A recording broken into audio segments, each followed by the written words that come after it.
Hi everyone, this is Aspiri Darsi and welcome to all my dear students to this session. तो बच्चों आज हम एक ऐसे आज की क्लास में हम जैसा कि मैंने पहले ही बताया हुआ है प्रीवियस जो हमारा सेशन था जिसमें मैंने बेसिक्स ऑफ इंग्लिश ग्रामर की बात कही थी और जो मेरा विधिवत हमारी शुरुआत हुई थी कॉम्पिटिटिव इंग्लिश की ग्रामर की शुरुआत हुई थी तो उसमें हमने तमाम चीज़ों की तमाम पहलुओं की हमने पड़ताल की, उसके बारे में समझा। तो आज हम इस सेशन में जैसे कि मैंने पहले ही बताया हुआ कि हम लोग सीक्वेंस में चल रहे हैं, बिल्कुल टू द पॉइंट चल रहे हैं। तो आज हम इस सेशन में देखेंगे उसी चीज़ को जो कल के सेशन में मैंने सिर्फ उसको डिफाइन किया था, सिर्फ मैंने परिचय करवाया तमाम तरह के वो लैंग्वेज के एलिमेंट्स से। तो आज उस एलिमेंट्स को, उस पॉइंट को आज हम लोग देखेंगे एग्जामिनेशन पॉइंट ऑफ व्यू से और उस पर आधारित क्वेश्चन किस तरह के एग्जाम में पूछे जाते हैं। तो before we go for anything एक चीज़ और मैं बताना चाहूँगा, जो कल के वीडियो लेक्चर का जो आप लोगों का ने अप्रिसिएशन हमें दिया और जिस तरह के कमेंट आपने भेजे तो बहुत ही अच्छा लगा मुझे, बहुत ही वो एक उत्साहवर्धक था आप लोगों के सारे कमेंट्स। तो thank you so much for this और इसी तरह से आप लोग एंजॉय करें हर एक चीज़ का और अपना रिस्पांस या अपना कमेंट जो भी सुझाव हैं ज़रूर आप भेजें, क्योंकि बहुत सारे बच्चों की बहुत तरह के सुझाव भी आए थे। तो मैंने पहले भी कहा हुआ है कि आपके तमाम तरह के सुझावों पर भी हम लोग गौर करेंगे और उस तरह से देने की कोशिश करेंगे। जो एक फुल पैकेज होता है पूरी तरह से एग्जाम ओरिएंटेड, वैसा ही हम लोग कुछ देने की कोशिश करेंगे। तो चलिए, तो आज हम लोग इस कड़ी को आगे बढ़ाते हैं। जो फंडामेंटल्स ऑफ इंग्लिश है इस कड़ी को हम लोग आगे बढ़ाएंगे और आप तमाम बच्चों की, कुछ लोगों की, सम ऑफ यू ने ये बताया कि सर मुझे उतने समझ में नहीं आ रहा है इंग्लिश, मतलब उसकी एक कॉमन शिकायत है, कॉमन एक अपनी शिकायत है कि चलो भाई इंडिविजुअल कि हमें उतनी समझ में नहीं आती है, क्या करें इसके लिए। तो गाइस सबसे पहली बात है, यहाँ मन नहीं लगता है कुछ लोगों की, ये भी है कि इंग्लिश पढ़ने में उतना मन नहीं लगता है सर अन्य सब्जेक्ट के अलावा के जैसे। तो इसके लिए सिर्फ यही है कि देखो, पहले तो आपको ये तय करना है कि आपने जो लक्ष्य तय किया है उसमें क्या क्या आपके लिए ज़रूरी बातें हैं। जिस एग्ज़ाम की आप प्रिपरेशन कर रहे हो तो सबसे पहले ये जानो कि उसमें क्या क्या सब्जेक्ट्स पूछे जाने वाले हैं और उन तमाम सब्जेक्ट्स को अच्छा करना ही पड़ेगा चाहे जैसे करो। तो इसी वजह से सबसे पहले इंटरेस्ट पैदा करो, इस चीज़ के प्रति आप जिज्ञासा, क्यूरियोसिटी पैदा करो अपने आप में, कौतूहलता जगाओ। और जब ये बात आ जाएगी, इंटरेस्ट पैदा हो जाएगी, तो डेफिनेटली कि कोई भी चीज़ आसान लगने लगेगा। ये फैक्ट है। And fact of the matter is कि I will try to instil curiosity and interest in you, in your mind. ये मेरा एफर्ट रहेगा कि आपको ये इंटरेस्ट पैदा करने के लिए मैं ऐसी चीज़ तैयार करूँगा, इतना आसान बना के चलूँगा कि वो चीज़ आपको अच्छा लगे और बिल्कुल जो हमने कहा था कि जीरो लेवल से, बेसिक्स लेवल से, जिससे आपको समझ में। सबसे बड़ी बात है एग्जाम को टारगेट करना। तो चलिए आज हम लोग फिर उसी कड़ी को आगे बढ़ाते हैं। तो कल जो मैंने चर्चा की थी सारे टर्म्स की, लैंग्वेज के, कि कम्युनिकेशन या sentences, phrases, clauses, idioms etcetera etcetera, बहुत सारे टर्म्स थे। लेकिन एग्जाम के लिहाज से आज जो हम लोग चर्चा करेंगे उसकी आज हम लोग देखेंगे उस चीज़ को। तो उसमें जो कुछ चीज़ें, कुछ बिंदुएं बच गई थी, जैसे फ्रेजेस, क्लॉजेस, सेंटेंसेस। तो ये जो सारे टर्म हैं और इन दोनों तीनों टर्म्स में, खासकर इन तीनों टर्म्स की मैं बात करूंगा, फ्रेज, क्लॉजेस एंड सेंटेंस, इन तीनों का कंपैरेटिव स्टडी होना चाहिए। कंपैरेटिव स्टडी, तुलनात्मक अध्ययन कि फ्रेज क्या है, इसका क्या फंक्शन है और सेंटेंस में हम कैसे इसको आइडेंटिफाई करेंगे। अगर इस तरह का सेंटेंस दे दे, इस तरह का जिसमें सब चीज़ हो, क्योंकि सेंटेंस बनाने के लिए तो हर चीज़ रहना चाहिए, उसमें फ्रेज भी रहेगा, क्लॉज भी रहेगा और सेंटेंस, क्योंकि सेंटेंस का सारा वो पार्ट होता है। क्योंकि आप जानते हो कि क्लॉज भी सेंटेंस का ही पार्ट होता है, फ्रेज भी सेंटेंस का ही पार्ट होता है, तो सारे स्मॉलर पार्ट्स होते हैं, स्मॉलर यूनिट्स होते हैं। लेकिन अगर सेंटेंस में हमें जब तक उसके फंक्शन के आधार पर उसका स्टेटस तय नहीं करेंगे तो फिर हमें बहुत चीज़ समझ में नहीं आता। इसीलिए क्योंकि आज मैं उसी चीज़ की चर्चा करूंगा कि वर्ड्स का स्टेटस, और आज मैं उसी चीज़ की चर्चा करूंगा। इसको मैं बाद में लूंगा क्योंकि ये क्लास होगा और इस क्लास में मैं इस चीज़ की विस्तृत चर्चा करूंगा। अगर टाइम मिलता है तो आज मैं कर दूंगा, अदरवाइज किसी दूसरे क्लास में, किसी दूसरे सेशन में। तो आप याद रखना, कॉम्परेटिव स्टडी करेंगे फ्रेज, क्लॉज एंड सेंटेंस, और इस पर फिर प्रॉब्लम्स, जितने भी टॉपिक्स हैं उस टॉपिक्स पे आधारित प्रॉब्लम को भी हम लोग देखेंगे, जो एग्जाम ओरिएंटेड क्वेश्चंस बनेंगे, बिल्कुल रेलिवेंट करने का मतलब ये हुआ कि आप एग्जाम को लेकर, एग्जाम को टारगेट कर रहे हो, इसलिए रेलिवेंट मैंने कहा, किसी अन्य चीज के लिए नहीं। चलिए, तो बहुत शुरुआत में आप लोगों ने, चलिए अब हम लोग शुरुआत करते हैं कि वर्ड्स का स्टेटस क्या होता है। Status of words, status of words in a sentence. Status of words in a sentence, क्या जितने भी वर्ड्स होते हैं उसका स्टेटस पहले से तय नहीं होता है? ऐसा है क्या? बिल्कुल नहीं।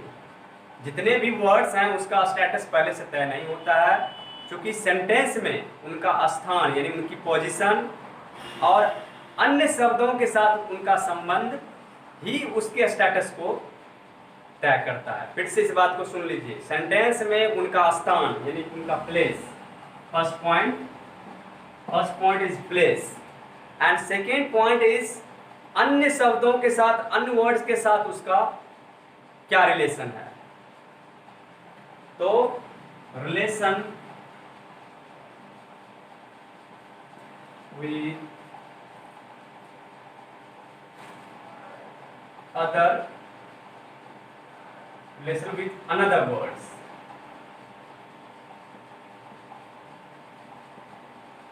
तो दूसरे शब्दों के साथ सेंटेंस में उसका क्या संबंध है, उसी के आधार पर वर्ड्स का स्टेटस तय होता है। मतलब ये कि वह वर्ड, कोई भी पार्टिकुलर वर्ड किस कैटेगरी का है, क्योंकि पार्ट्स ऑफ स्पीच, जब हम शब्द भेद की अभी चर्चा करेंगे, जस्ट अभी चर्चा करेंगे, तो शब्द भेद में कौन सा वर्ड किस कैटेगरी का है, उसके कैटेगरी निर्धारित करने के लिए ये चीज हम देखेंगे। तो सबसे पहले हम लोग चलते हैं उस टॉपिक पे।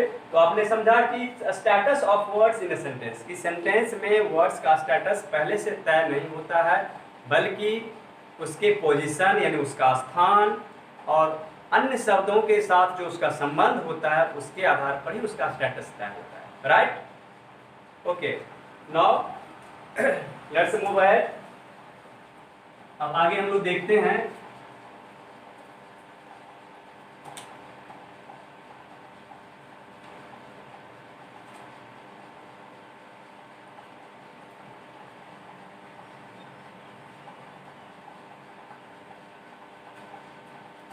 तो वर्ड्स के लिए हम लोग दो चीजों का, कोई भी हमें दो चीजों की अपेक्षा करता है वर्ड्स से संबंधित बातें, कि सबसे पहले कि वे पार्ट्स ऑफ स्पीच के किस भाग में हैं। First one, way parts of speech के किस भाग में हैं, स्पीच के किस भाग में।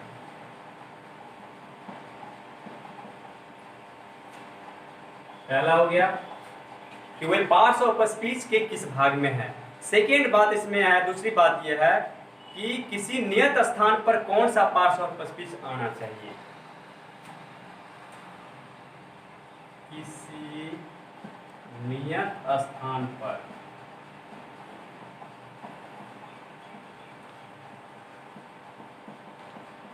कौन सा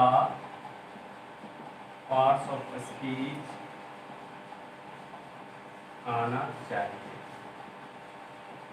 बस ये बातें हमें वर्ड से रिलेटेड पूछी जाती है एग्जाम में। बस यही उनका ध्येय होता है एग्जामिनर का कि कोई भी वर्ड्स है तो वे पार्ट्स ऑफ, चूंकि वर्ड्स शब्द भेद यानी कि पार्ट्स ऑफ स्पीच जिसको कहते हो, तो ये जो पार्ट्स ऑफ स्पीच है वे किस भाग में है, किस भाग में करने का मतलब हुआ क्या, किस भाग में का मतलब कौन सा, वो नाउन है या प्रोनाउन है या वर्ब है या कंडीशन है या प्रीपोजिशन है या कुछ भी। तो चलिए ये जो आठों पार्ट है, तो आठों पार्ट का मतलब इंटरजेक्शन की बात नहीं करेंगे क्योंकि interjection has no grammatical value, इसलिए उसकी बात नहीं करेंगे। लेकिन हम जो 7 हमारे हैं उसकी हम बात करेंगे। तो वे पार्ट्स ऑफ स्पीच के किस भाग में है, और सबसे अहम बात कि किसी नियत स्थान पर कौन सा पार्ट्स ऑफ स्पीच आना चाहिए, कहाँ पे नॉन आएगा, कहाँ पे वर्ब आएगा, कहाँ पे एडजेक्टिव का स्थान होगा, कहाँ पे प्रीपोजिशन का होगा, कहाँ पे कंजंक्शन का होगा, तो कौन सा स्थान होगा। जब ये स्थान हमें मालूम हो जाएगा तो डेफिनेटली कि हम कॉमन एरर या कुछ भी पकड़ सकते हैं, तय कर सकते हैं। तो चलिए इसी चीज को हम देखेंगे आज। तो चलिए सबसे पहले आप शुरुआत कर देते हैं।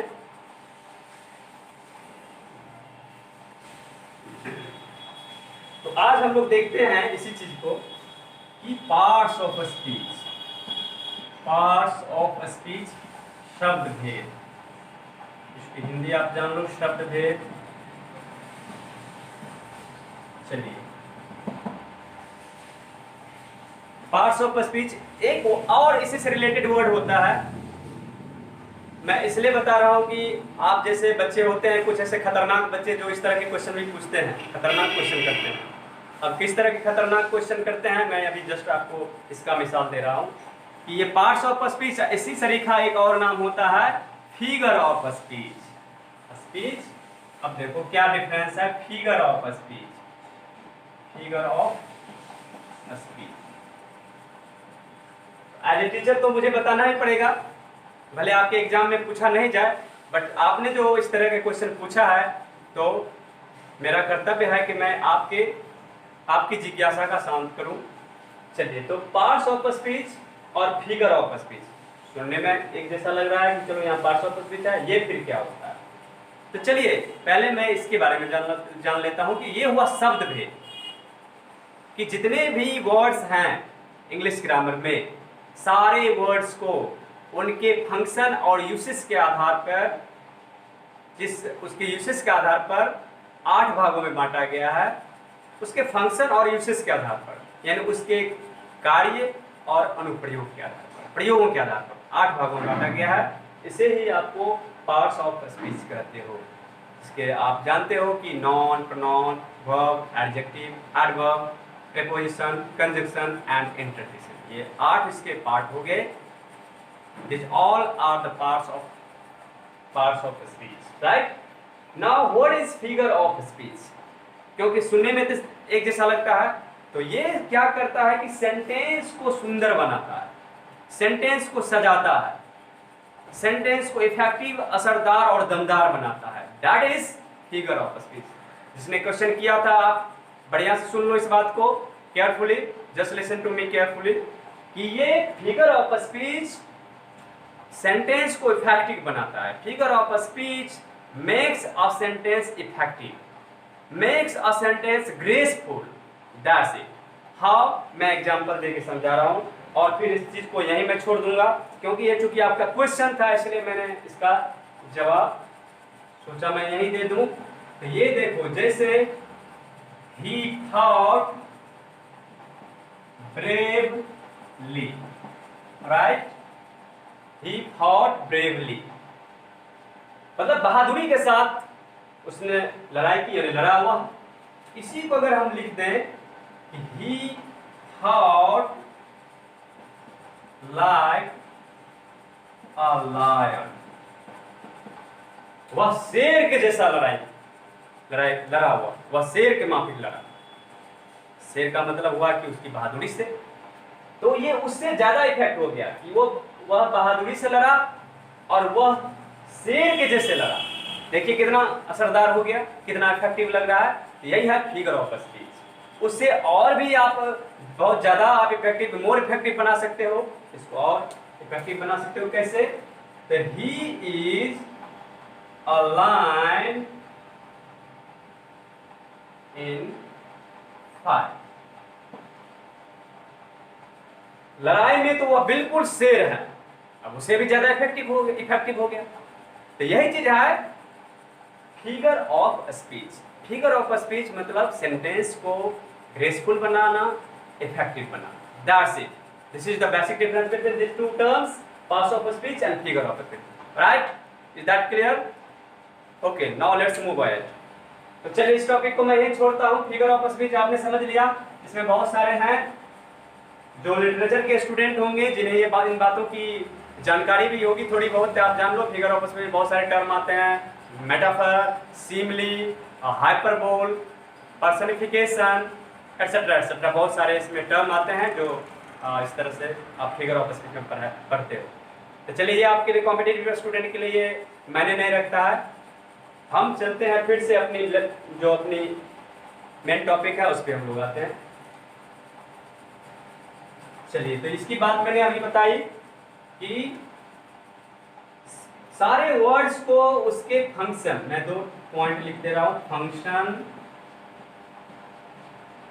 And usage. फंक्शन और यूसेज के आधार पर पूरे वर्ड्स को 8 पार्ट्स में बांटा गया है, 8 ग्रुप्स में बांटा गया है, 8 ग्रुप्स। राइट, गेटिंग मी और नॉट? तो फंक्शन और यूसेज के अकॉर्डिंग, यानी कि कार्य और अनुप्रयोग के आधार पर, प्रयोगों के आधार पर सारे वर्ड्स को, इंग्लिश के सारे वर्ड्स को 8 ग्रुप में बांटा गया है। मतलब ये कि जितनी भी बड़े से बड़े ग्रंथ एपिक्स क्यों न हो, अगर सारे वर्ड को अगर आप कैटेगरी वाइज करोगे, कैटेगरी में बांटोगे, ग्रुप में बांटोगे, उनके फंक्शन और कार्यों के आधार पर, तो यही 8 प्रकार आ जाएंगे। उसमें से कोई न कोई नाउन होगा, या प्रोनाउन होगा, या तो वर्ब होगा, या एडवर्ब होगा, एडजेक्टिव होगा, कंजंक्शन होगा, प्रीपोजिशन होगा, या इंटरजेक्शन होगा। यही जो 8 आपके पार्ट्स हैं, 8 ग्रुप्स हैं, इसी में आप बांट सकते हो। इससे कोई 9वां ग्रुप कुछ भी नहीं और इससे ज़्यादा कुछ भी नहीं, नथिंग मोर देन दैट। चलिए, ये बात क्लियर हो गई। इसलिए यही चीज़ आपको जानना है जो मैंने शुरुआत में आपको बताया कि स्टेटस तय करना, कौन सा वर्ड कहाँ पे उसका स्थान होगा और वह किस कैटेगरी में आएगा, यानी कि पार्ट्स ऑफ स्पीच के किस भाग में वो आएगा, किस भाग को बिलोंग करेगा, और उस भाग को बिलोंग करेगा तो किस आधार पर करेगा, उसका पोजीशन क्या होगा, यही बात तय करनी होती है। अगर ये बात हमने तय कर ली तो फिर क्या रह जाता है उसमें? कुछ भी नहीं। चलिए, तो इसी चीज को हम लोग देखेंगे। और सबसे बड़ी बात है कि आपको ज्यादा से ज्यादा प्रैक्टिस पे फोकस करना है। देखो, सारे बातें जो ग्रामर हम लोग पढ़ते हैं, तो ग्रामर पढ़ते हैं, नियम से बंधे होते हैं सारे ग्रामर की बातें, लेकिन इतने सारे रूल्स हैं और सारे रूल्स को ऐसे रट्टा मारना, ऐसे रट के पढ़ना वो मुमकिन नहीं है, और न ही आपको याद रहेगा। और सबसे बड़ी बात है कि आप प्रॉब्लम सॉल्व नहीं कर पाते। तो इसीलिए हम लोग कंसेप्चुअली उसको क्या करते हैं कि बहुत इजी बना देते हैं कंसेप्चुअली, और वह रूल बहुत आसान हो जाता है कब? जब उसको हम प्रैक्टिस में ले आते हैं। कंसेप्ट हमें मालूम जब हो जाता है तो डेफिनेटली वो रूल मेरे हमारे लिए बहुत इजी हो जाता है, फिर रट्टा मारने की, तोतामल बनने की आवश्यकता नहीं होती है। Right, okay. तो चलिए, ये हो गया पार्ट्स ऑफ स्पीच के ये जो 8 काइंड्स हैं, मैं लिख दूं सबका नाम। ये आप लोग पहले से भी जानते हो, बट मैं बेसिक्स चल रहा हूं इसीलिए। ये सारे बेसिक्स हैं और एडवांस लेवल चलेंगे, इसी चीज को लेकर हम एडवांस बनाएंगे। तो सबसे पहले बेसिक्स की हम लोग जानकारी ले लेते हैं, जो फंडामेंटल बातें हमारे फाउंडेशन है उसकी हम लोग जानकारी ले लेते हैं। चलिए, नेक्स्ट आपका pronoun, verb, next one is adverb, adjective, preposition,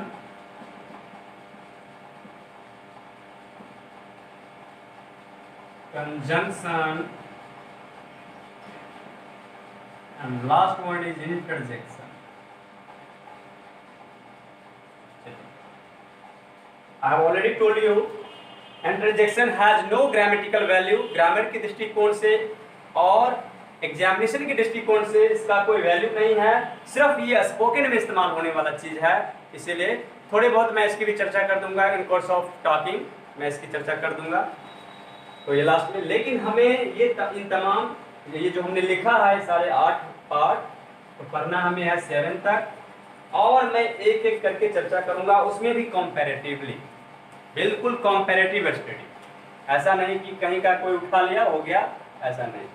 चलिए तो सबसे पहले मैं जो इसमें से लूंगा नॉन, प्रोनाउन, कौन सा किससे रिलेटेड होता है, एक दूसरे से कोरिलेटेड होता है, और वो जानना आपके लिए जरूरी होता है कि कौन किससे कोरिलेटेड होता है। नॉन प्रोनाउन कोरिलेटेड होता है, प्रीपोजिशन एंड कंजंक्शन कोरिलेटेड होता है, और ये जो बच गया आपका वर्ब, एडवर्ब, एडजेक्टिव, ये चीजें मैं बताऊंगा इसके जस्ट बाद। तो चलिए सबसे पहले हमें नॉन लेना है, प्रोनाउन लेना है, प्रीपोजिशन एंड कंजंक्शन लेना है, और फिर जो ये रेस्ट बच गए वर्ब, एडवर्ब एंड एडजेक्टिव, इसको हम एक साथ लेंगे। एक वीडियो लेक्चर में वो तैयार होगा और एक में मैं ये आज बता दे रहा हूँ। तो चलिए गौर से आप सावधानी से देखेंगे, बिल्कुल। तो ये हो गया, देख लिया आपने। चलो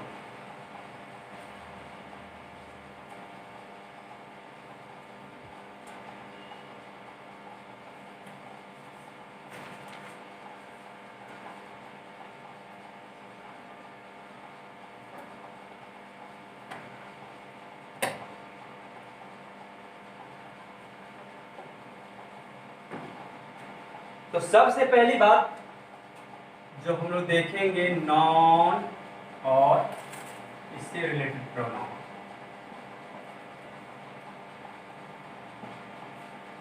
डेफिनेशन पे जाने की जरूरत नहीं है, क्योंकि डेफिनेशन से आपको कोई ज़्यादा मतलब नहीं होता है, और डेफिनेशन मैं उस समय एक अलग तरीके से बताऊंगा जब मैं इसके मूल चैप्टर पे आऊँगा। एक एक टॉपिक, यानी जैसे नॉन होगा तो उसके जब पूरी बात करूंगा मैं केवल नॉन की, उसमें हम लोग सारी बातें देखेंगे। लेकिन अभी मैं सिर्फ बेसिक से ले रहा हूँ, और फंक्शनल ग्रामर आप चूंकि पढ़ रहे हो तो फंक्शन उसका क्या होगा, पहले हम फंक्शन जान लेते हैं। फंक्शन जान लेने के बाद ही हमें कुछ और भी चीज़ों की जानकारी होगी। चलिए सबसे पहला कि फंक्शन हम लोग देखते हैं। तो चलिए नॉन का जो फंक्शन होता है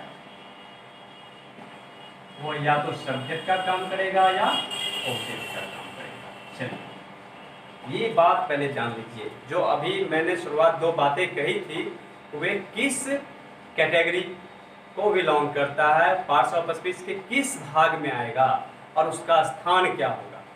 तो आप सेंटेंस में जानते हो कि सेंटेंस में पहले हम 2 भाग जानते हैं। सेंटेंस का 2 भाग होता है, सब्जेक्ट एंड प्रेडिकेट। सब्जेक्ट का मतलब होता है डूअर, जो काम करने वाला होता है, कर्ता जिसको कहते हो, और जो रेस्ट हर वाला पार्ट होता है उसको कहते हैं प्रेडिकेट।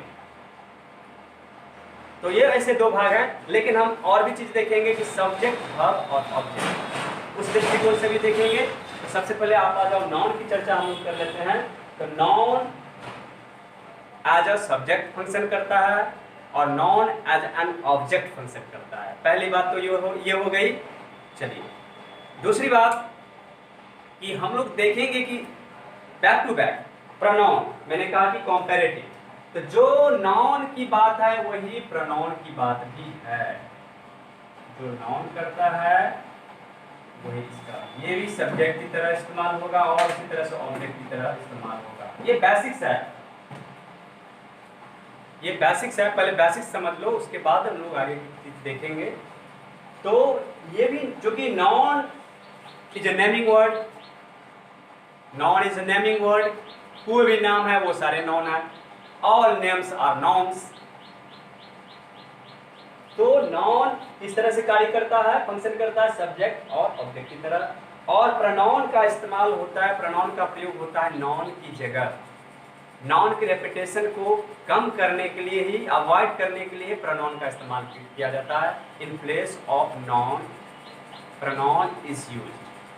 तो जब इसकी जगह उसका इस्तेमाल हो तो क्यों नहीं, वो भी तो उसी तरह से कार्य करेगा। अगर ये सब्जेक्ट का कार्य कर रहा है, ये भी सब्जेक्ट का कार्य कर रहा है, ये ऑब्जेक्ट का काम कर रहा है, ये भी ऑब्जेक्ट का काम कर रहा है। तो कितना आसान है दोनों को कंपैरेटिव देखने से।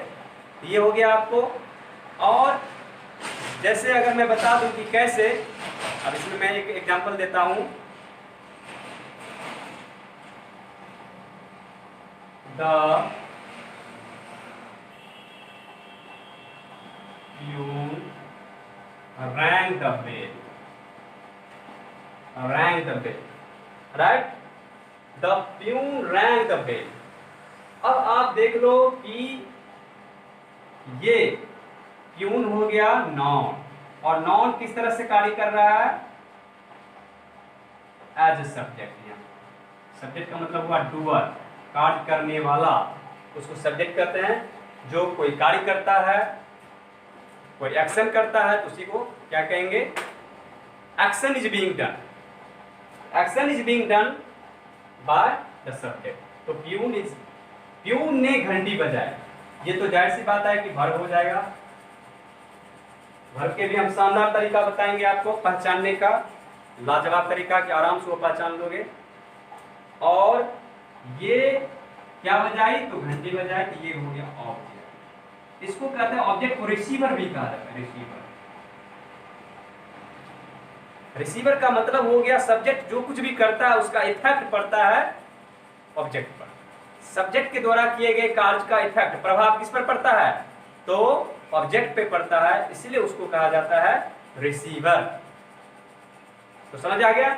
आप देख रहे हो, तो ये भी प्यून भी हो गया यहाँ नॉन, और बेल भी हो गया नॉन, राइट। क्लियर हो गया। तब देखो यहाँ से जो मैंने बताया कि ये नॉन सब्जेक्ट की तरह काम करता है किया, और नॉन ऑब्जेक्ट की तरह काम करता है, क्योंकि घंटी बजाता है, घंटी बजाई उसने, तो बजाने का काम हुआ, बजाने की क्रिया हुई, और किस पर, तो बेल पर। बेल बजाया उसने, क्या बजाया, बेल बजाया उसने। किसने बजाया, प्यून ने बजाया। तो बजाने वाला हो गया, डूअर हो गया, काम करने वाला प्यून। क्या बजाया, तो बेल बजाई उसने, तो इसलिए ये भी हो गया आपको नॉन। तो ये हो गया सब्जेक्ट, ये हो गया ऑब्जेक्ट, और यहाँ भी नॉन, यहाँ भी नॉन। तो सब्जेक्ट की तरह यूज हुआ और ऑब्जेक्ट की तरह भी यूज हुआ। क्लियर हो गया। तो आप समझ गए, ये एक आधारभूत बात है जो आप हर जगह यही चीज देखेंगे।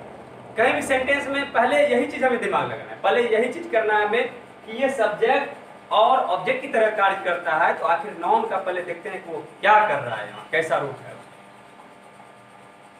किस तरह से फंक्शन कर रहा है। वर्ड के हिसाब से नहीं, क्योंकि वर्ड का अगर फॉर्म आप देखोगे तो एक वर्ड कई तरह से इस्तेमाल होते हैं। The same word is use as a different parts of speech. एक ही बात आप जान लो कि एक वर्ड को हम पार्ट्स ऑफ स्पीच के कई भागों में इस्तेमाल कर सकते हैं। कभी वो प्रोनाउन हो सकता है, कभी वो वर्ब भी हो सकता है, एडजेक्टिव भी हो सकता है। इस तरह से हम कई पार्ट्स ऑफ स्पीच यूज करते हैं। प्रोनाउन तो खैर अलग है, इंडिपेंडेंट है उसका कोई, लेकिन वो वर्ब जरूर हो सकता है, एडजेक्टिव होगा, एडवर्ब भी हम बना सकते हैं। तो ये आप बात जान लीजिए, ये हम बताएंगे एग्जाम्पल से, इस चीज को समझाएंगे जो मैंने अभी बातें कही है। तो पहले ये बात समझ में आ गई। अगर इसी चीज को मैं अगर प्रोनाउन के संदर्भ में अगर मैं लिखूं तो आप क्या कह सकते हैं। अगर मैं इसी चीज को प्रोनाउन के संदर्भ में लिखूं तो ही, प्यून के लिए क्या आप दे सकते हो, ही, क्योंकि आप जानते हो कि नाउन के बदले जिस शब्द का प्रयोग किया जाए वही प्रोनाउन है।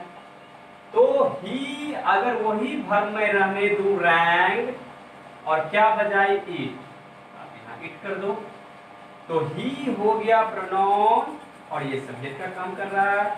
इट भी हो गया प्रोनाउन, क्योंकि यह किसी का नाम है, ये तो नाम नहीं है, ये प्रोनाउन है। किसके बदले, प्यून के बदले ही आया, और बेल के बदले इट आया। तो ये देखिए प्रोनाउन भी काम कर रहा है कैसा, तो एज ए सब्जेक्ट, और यहाँ इट काम कैसे कर रहा है, ही कर रहा है एज ए सब्जेक्ट, जो प्रोनाउन हो गया, और इट भी कर रहा है ऑब्जेक्ट की तरह, तो ये भी हो गया प्रोनाउन। तो प्रोनाउन भी उसी तरह से काम करता है जैसा नाउन करता है, इसलिए मैंने बताया कॉम्पेरेटिव। देखिए दोनों का कितना कोरिलेटिव है, दोनों एक साथ। तो ये चीज बातें हैं, ये आपको बिल्कुल समझ में आ गई होगी ये बात इस तरह से। अलग अलग मैं बताता तो पहले ये बात फिर वो बात, अब देखिए दोनों एक साथ हो गया तो आपने देख भी लिया, तो जाहिर सी बात है कि आप इसको तय कर सकते हैं। चलिए ये बातें हो गई, और भी तमाम तरह की बातें हैं जो जैसे कि अगर नॉन के या प्रोनाउन के कैरेक्टरिस्टिक्स भी होते हैं, यानी उसकी विशेषताएं भी होती हैं। थोड़ी बहुत मैं बता देता हूँ ब्रीफली कि विशेषता ये होती है कि नॉन का भी सिंगुलर होता है, प्लुरल होता है, प्रोनाउन का भी सिंगुलर और प्लुरल होता है, ये बात जान लीजिए। और एक ही बात मैं बता दूं, उस सारी बातों को एक ही बार मैं बता दूं कि जितने भी पार्ट्स ऑफ स्पीच हैं 8 हो, बल्कि 7 कहो, इंटरजेक्शन की बात छोड़ दो, तो ये जो पार्ट्स ऑफ स्पीच के जितने भी भाग हैं उसमें नॉन, प्रोनाउन और वर्ब, यही तीनों का सिंगुलर प्लुरल संभव है। बस एक ही बात आज याद कर लो, ज्यादा रटने की जरूरत नहीं है। नॉन, प्रोनाउन और वर्ब, हाँ उसको अलग तरह से देखेंगे तो ये नॉन हो गया, ये प्रोनाउन हो गया और ये वर्ब हो गया, इसी का सिंगुलर प्लुरल बनेगा। सिंगुलर भी हो सकता है, सिंगुलर तो होता ही है, इसका प्लुरल भी संभव है, इसके अलावा किसी का सिंगुलर प्लुरल संभव नहीं है। राइट, तो ये इसकी कैरेक्टरिस्टिक्स हो गई, इसकी विशेषताएं हो गई। चलिए यहां तक बातें हो गई। अब हम लोग चलते हैं इसके बाद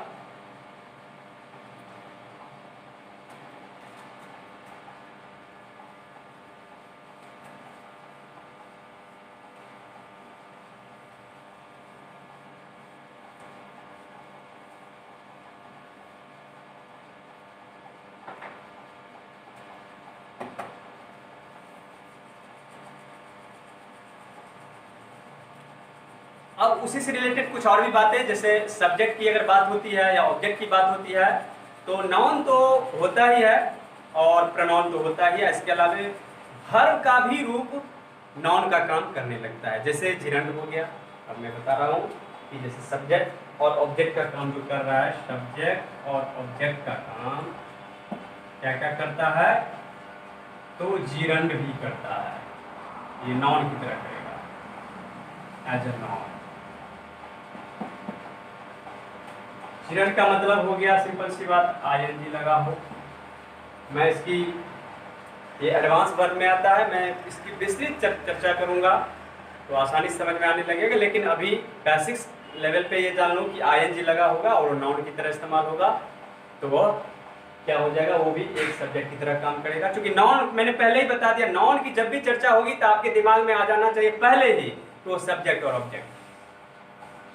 तो नाउन के जैसे कार्य करेगा, यानी कि वर्ब भी नाउन के जैसे आईएनजी वाले वर्ब होते हैं। और जान लो कि वर्ब में अगर आपको नहीं कुछ समझ में आए तो वर्ब का पास्ट फॉर्म होता है, वर्ब का पास्ट फॉर्म होता है, किसी का और का पास्ट फॉर्म होता है, क्या प्रोनाउन का पास्ट फॉर्म होता है, नाउन का पास्ट फॉर्म होता है, एडजेक्टिव का पास्ट फॉर्म होता है, या अन्य वर्ब को छोड़कर अन्य जितने भी हैं पार्ट क्या पास्ट फॉर्म होता है, नहीं होता है। तो वर्ब को पहचानने के ये भी बहुत बड़ा तरीका है। और तो और अगर कुछ ऐसे वर्ब हैं जो पार्ट्स फॉर्म भी सेम ही होता है, तीनों फॉर्म सेम होते हैं, फर्स्ट सेकंड थर्ड तीनों फॉर्म सेम होते हैं, तो उसमें आईएनजी लगा कर देख लो, ऐसे भी हम जान सकते हैं। ये वर्ब का पहचानने का बढ़िया तरीका है, ये ज्यादा दिमाग लगाना नहीं है। तो चलिए हम देखेंगे। फिर एक और भी नाउन की तरह काम करता है, वो है इन्फिनिटिव। इन्फिनिटिव जिसका फॉर्म होता है 2 + V1, ये भी नाउन की तरह काम करेगा, और नाउन की तरह काम करेगा तो डेफिनेटली वो सब्जेक्ट की तरह यूज होगा और ऑब्जेक्ट की तरह यूज होगा। राइट, तो ये भी नाउन की तरह कार्य करते हैं। नाउन की तरह सिर्फ नाम ही नहीं, या जो मैंने बताया चर्चा की उतना ही नहीं, नाउन की तरह जो भी कार्य करेंगे तो जिरंड भी सब्जेक्ट और ऑब्जेक्ट का कार्य करेगा, इन्फिनिटिव सब्जेक्ट और ऑब्जेक्ट की तरह यूज होगा, कार्य करेगा। जैसे मैं अगर बताऊं ही एंजॉयज, अगर मैं एग्जांपल दूं, एग्जांपल देख लो, ही एंजॉयज वॉकिंग, एक यहां एक सेंटेंस है, और अगर इसी को मैं लिख दूं walking is a good exercise, walking is a good exercise. अब आप देख लो सब्जेक्ट, वर्ब, ऑब्जेक्ट, तो देखो ये ऑब्जेक्ट से आईएनजी लगा, ऑब्जेक्ट की तरह कार्य किया, और ये सब्जेक्ट वर्ब, ये सब्जेक्ट की तरह कार्य किया। तो यही चीज है कि अब नाउन जो है सब्जेक्ट और वर्ब की तरह काम करता है, तो आईएनजी वर्ब में आईएनजी लगने से वह नाउन बनेगा, और जब नाउन की तरह कार्य करेगा तो डेफिनेटली वो सब्जेक्ट और ऑब्जेक्ट की तरह ही कार्य करेगा। क्लियर? चलिए, तो यहाँ तक बातें हो गई नाउन और प्रोनाउन से रिलेटेड। ये एक संक्षिप्त हमारा ब्रीफ एक इंफॉर्मेशन है इससे रिलेटेड। इसकी तो सबसे ज़्यादातर चर्चा होगी जब हम इसके मेन टॉपिक पर आएंगे। चलिए, अब इसके बाद हम थोड़ा सा और बढ़ें।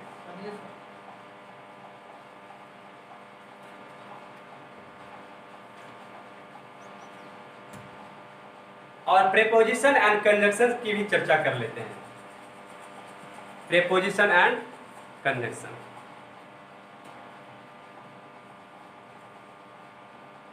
तो preposition and conjunction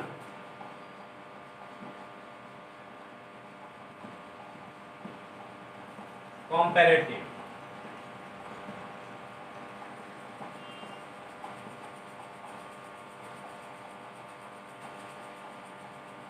preposition and conjunction.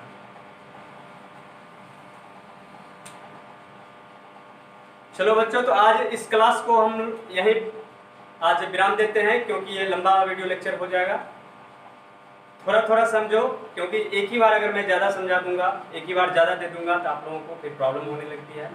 इसीलिए आज मैं इस टॉपिक को यही रहने देता हूँ। नेक्स्ट वीडियो लेक्चर में मैं फिर देखूंगा नाउन प्रोनाउन की भांति ही प्रेपोजिशन एंड कंजंक्शन के बारे में हम लोग चर्चा करेंगे, और उससे रिलेटेड फिर क्वेश्चन भी हम लोग देखेंगे। आज क्योंकि ये बहुत लंबा वीडियो लेक्चर हो जाएगा, इसलिए आज हम लोग इस चीज़ को यहीं विराम देते हैं, और हम लोग अगले वीडियो लेक्चर में देखेंगे, इस चीज़ को आगे बढ़ाएंगे, और इस तरह सीक्वेंस में सारा क्लास चलता चला जाएगा। फिर बीच बीच में हम लोग वर्ड लेंगे, वोकैबुलरी लेंगे, क्योंकि एक ही चीज़ को देते देते आप लोग मोनोटोनस हो जाओगे, यानी नीरस होने लगेगा क्लास, और जिससे एक इंटरेस्ट पैदा करने के लिए, और हमें वर्ड भी चाहिए, वोकैबुलरी भी चाहिए, तो वो बीच बीच में हम कुछ ऐसा चीज़ वोकैबुलरी के कुछ ऐसे टिपिकल ट्रिक्स बताएंगे जिससे आप वोकैबुलरी को अच्छा कर सकते हो।